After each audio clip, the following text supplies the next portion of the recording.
राजपुर गांव में धनपत नाम का एक सेठ अपनी पत्नी और एक बेटी के साथ रहता था। वह बहुत अमीर था। गांव में उसका बहुत बड़ा कारखाना चलता था। वह अपने सामने किसी को कुछ नहीं समझता था। उसने एक आलीशान कोठी बनवाई और पूरे गांव को भोज पर बुलाया। सेठ बाबूलाल, मेरे गांव की कोठी के लिए पूरे गांव को भोज पर बुला लो। बाबूलाल, सेठ जी, पूरे गांव को एक बार फिर सोच लीजिए। सेठ, कहा ना पूरे गांव को बुलाओ, उन्हें भी तो पता चले कि इस गांव में मुझसे ज्यादा अमीर और कोई नहीं है। बाबूलाल, जी सेठ जी। सेठ, और सुनो, उस खड़ूस मुखिया कालूचंद को भी जरूर बुलाना। उसे लगता है कि इस गांव में वो सबसे होशियार और समझदार है। बाबूलाल, जी सेठ जी, जैसी आपकी इच्छा। 2 दिन बाद, बाबूलाल, आइए आइए, भोज के लिए उधर पधारिए। आदमी, अरे वाह, सेठ जी ने तो इंतजाम बढ़िया किया है भाई। दूसरा आदमी, भैया मान गए, इस पूरे गांव में इतना अमीर और कोई नहीं जो पूरे गांव को पंगत में बैठाकर शानदार न्योता दे। बाबूलाल, अरे मुखिया जी, आप इधर आइए, यहाँ बैठिए, मैं अभी सेठ जी को बुलाकर लाता हूँ। मुखिया कोठी को देखने लगा। सेठ, और कैसे हो मुखिया जी?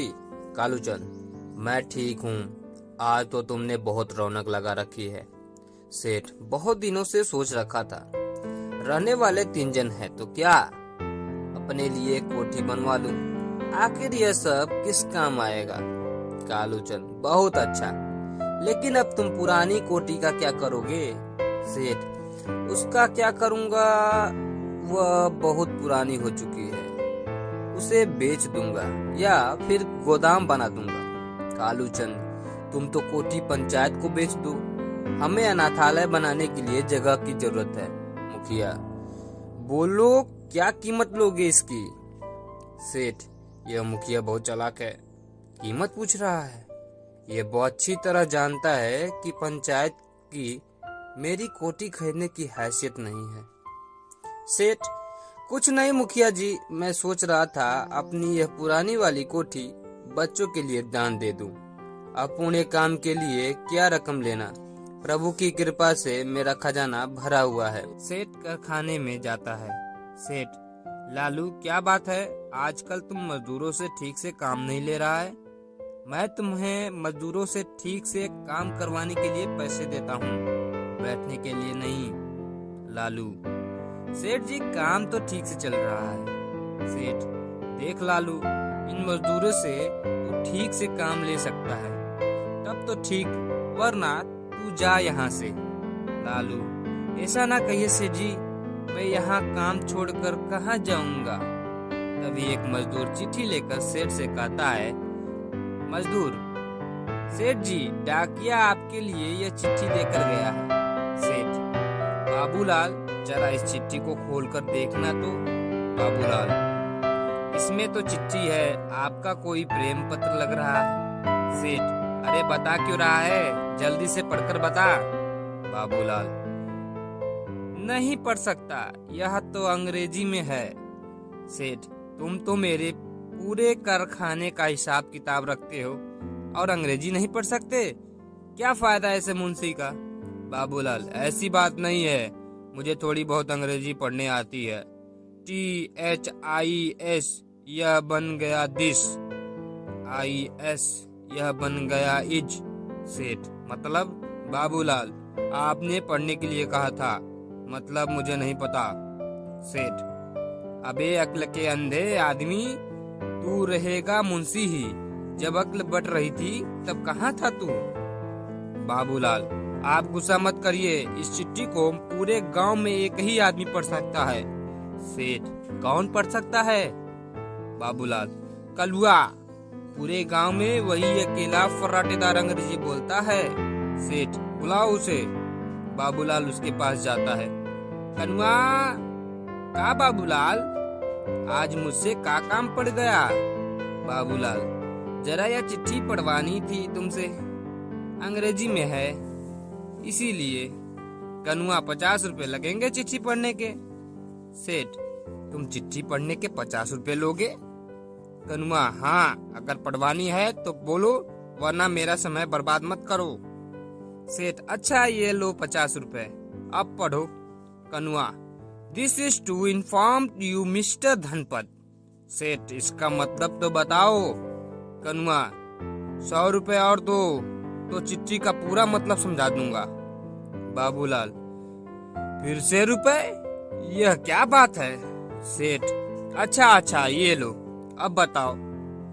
कनुआ, सेठ जी, यह चिट्ठी शहर से HR कंपनी से आई है। इसमें लिखा है वह आपको माल का बड़ा ऑर्डर देना चाहते हैं, इसलिए आप अपने माल का सैंपल वहां भेज दो। यह देखो, यहाँ सब लिखा हुआ है। अगर आप चाहो तो मैं बाबूलाल को सब कुछ समझा दूंगा, लेकिन जरा मेरा भी ध्यान रखना। सेठ, हाँ क्यों नहीं, तुम इसे सब समझा दो। कनुआ, ठीक है, तो मैं कल सुबह आकर सब समझा दूंगा इसे। सेठ, बाबूलाल, अभी तुम जाओ और कल इस कनुआ से सब कुछ समझकर सैंपल भेजने की तैयारी करो। बाबूलाल, जी सेठ जी। मशीनों को देखने के बाद सेठ, ठीक से सभी मशीनों को देखकर ताला लगाना। अरे, तुम अभी तक यहीं हो, तुम्हारा काम हुआ कि नहीं? आदमी, सेठ जी सब तैयार है, बस फिट नहीं हो रहा। सेठ, छोड़ो, तुम्हारे बस का कुछ भी नहीं है, मेरे एडवांस रुपए वापस कर देना।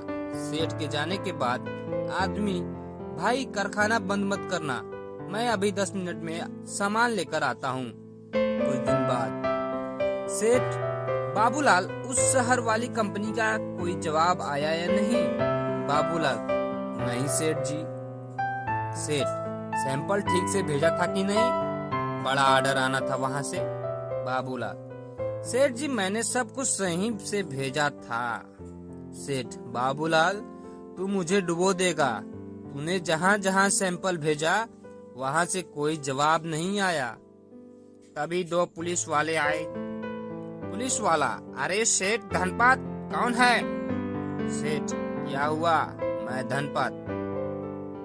पुलिस वाला, अरे तुम्हें हमारे साथ थाने चलना होगा, शिकायत आई है तुम्हारा माल जो है नकली है।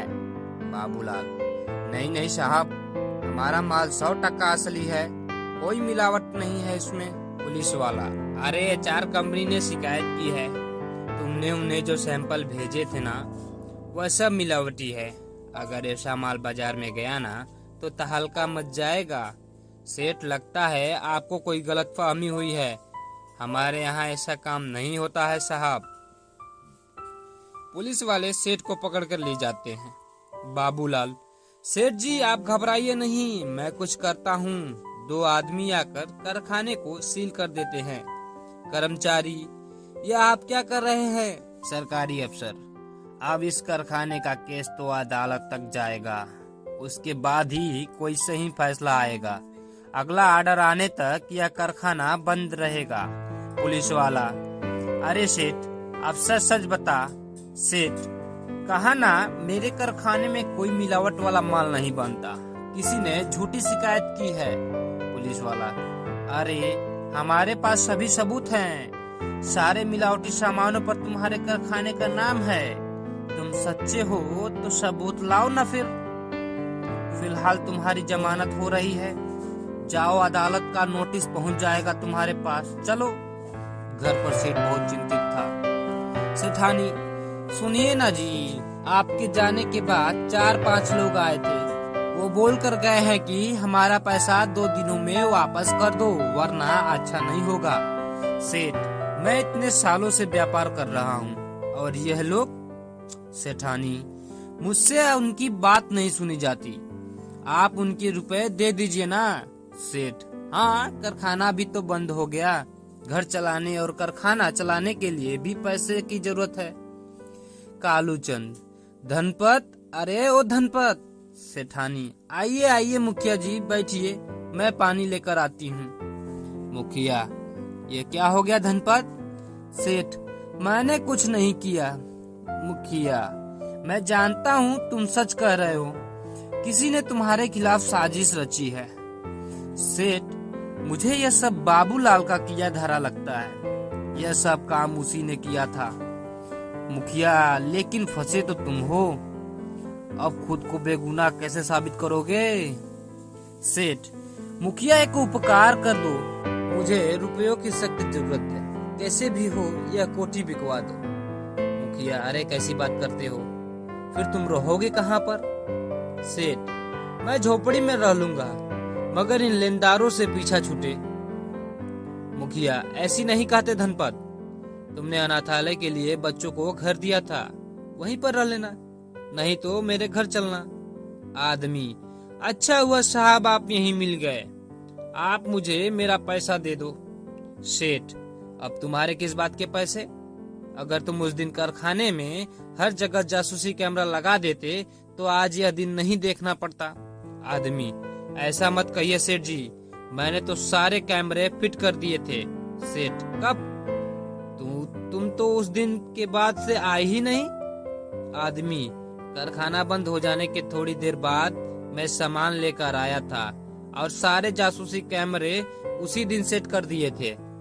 वह तो मेरी माँ की तबीयत अचानक से खराब हो गई तो मुझे रातों रात गांव जाना पड़ा, इसीलिए आपको बता नहीं पाया। मुखिया, यह तो बहुत अच्छी बात है धनपत, कारखाने से तुम्हारी बेगुनाही का कोई न कोई सबूत जरूर हाथ लगेगा। से हाँ, चलो चलते हैं।